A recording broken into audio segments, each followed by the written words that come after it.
As dimensões básicas da mecânica clássica são massa, comprimento e tempo.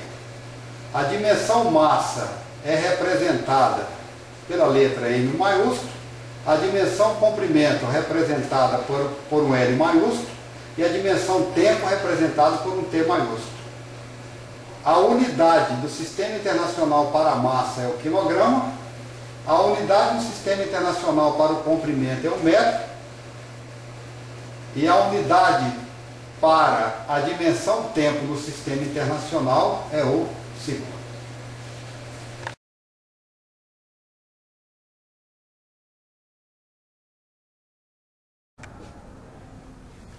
A intuição que temos sobre as dimensões, massa, comprimento e tempo, é uma intuição de caráter universal.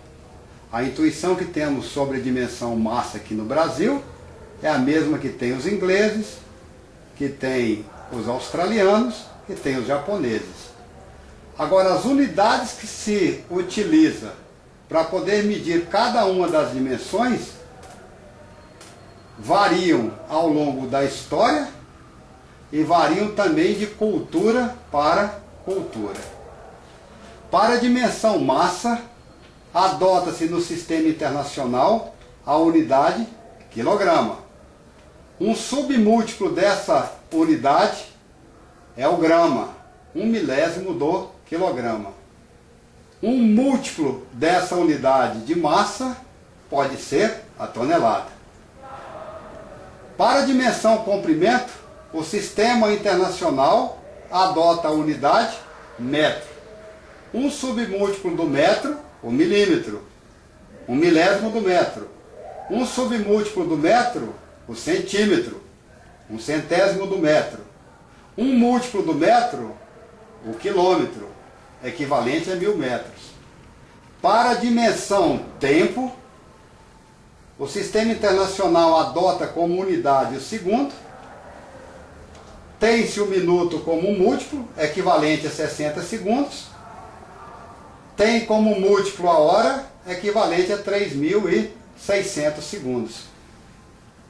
Em outras culturas, pode-se utilizar para a dimensão massa a libra, pode-se utilizar para a dimensão comprimento o pé ou a jarda, e pode-se utilizar para tempo dia, ano, e século e assim por diante.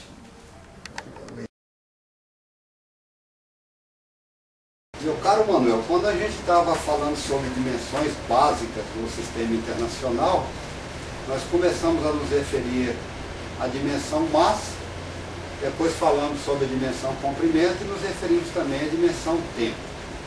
Bem, então, que definição a gente poderia dar para massa? Bem, massa para nós seria o quê? Uma porção de matéria, não é isso? Quantidade de matéria. Aqui está uma quantidade de matéria, esse pacote de material que está aqui. Outro pacote de matéria, um pouco maior do que esse. A gente já sabe que é diferente a quantidade dessa não é matéria. isso? Um outro tipo de material, um tijolo, tem uma forma de um paralelepípedo, né? Outro pacote de matéria.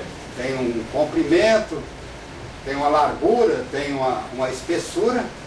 Agora, o que esses três têm em comum, hein? Esses três pacotes de matéria é que todos eles são sólidos, né?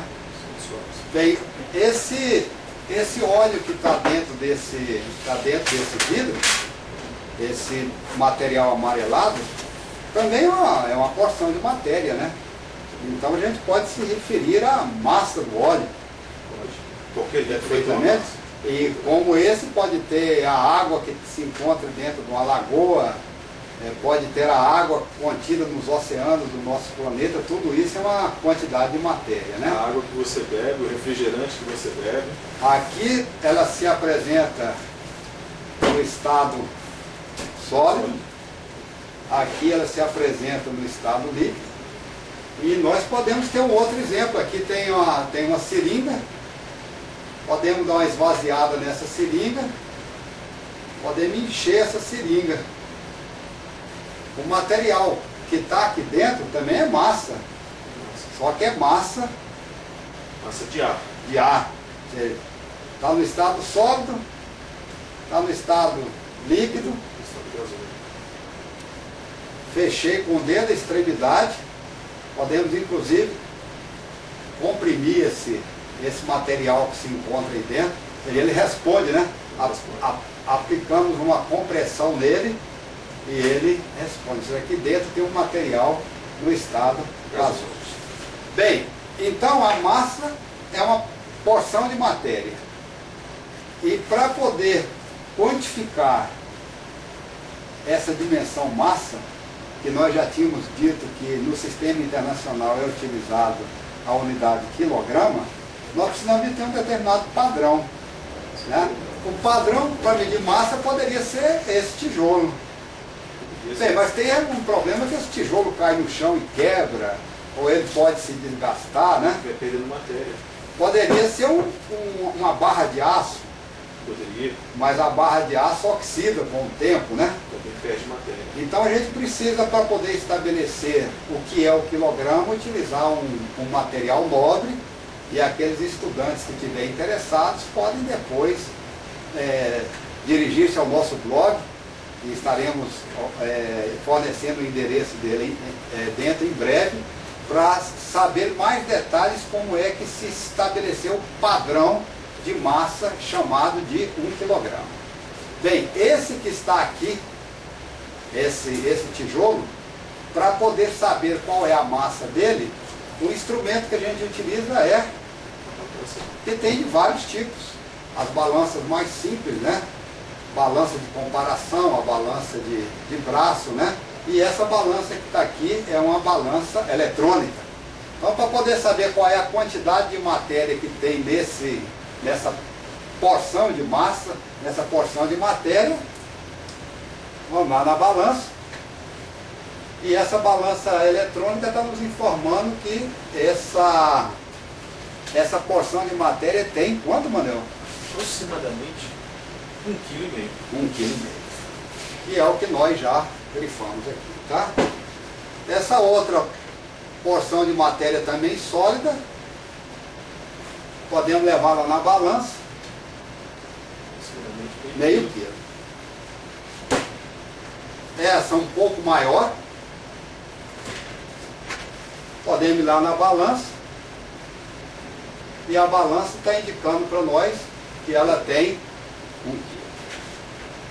O peso bruto desse líquido, bruto porque nós vamos pegar tanto o líquido como a massa do vidro. Se vamos lá na balança, óleo mais o vidro está indicando para nós quanto mesmo, Manel? Mais ou menos 500 gramas, ou meio quilo. A massa de ar que tem dentro dessa seringa também é possível se quantificar. Mas esse aqui será assunto para uma futura aula, quando nós discutirmos a equação de estado do gás ideal, e assim por diante, ver como é que se pode chegar aí. Ou então pode-se utilizar também uma balança, mas precisaria de ser uma balança com uma resolução um pouquinho mais fina, já que a massa de ar contida no interior dessa seringa é bastante pequena. Concorda, Manuel?